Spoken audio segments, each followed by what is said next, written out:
बसत नव्हता, पण यावेळेस असं झालं नको पाहिजे याची आपण काळजी घ्याल.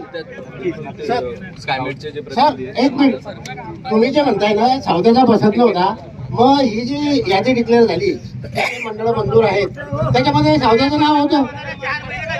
सौद्याचं नाव आहे ना, होतं मग सौद्याचं नाव आम्ही कुठं म्हणतोय वगळलं गेलं, सौदा नाव आहे. सुरुवातीला जी मंडळं बसली गेली ते त्या लिस्ट मध्ये सावतेचं नाव होतं.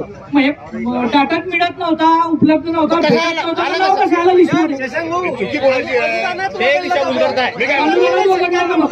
मी काय म्हणतो साहेब, आता या माध्यमातून आपल्या शेतकऱ्याच्या माध्यमातून मी यांना विनंती करतोय की आता हे जे 4 महिने आपल्याला उशिरा पैसे मिळतात, या 4 महिन्याचा आपण व्याजा सकट पैसे घेऊ. कारण आता आपल्याला आपण बघतोय एक दिवस जरी उशीर झाला तर आपण त्या वंचित आलो.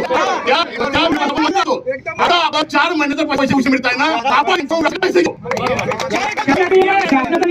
जर 15 सप्टेंबर शासनाने खात्यात पैसे टाकले नाही तर 12% त्याच्यावरती व्याज लावून शेतकऱ्याच्या खात्यात पैसे जमा झाले पाहिजे असा नियम आहे की नाही?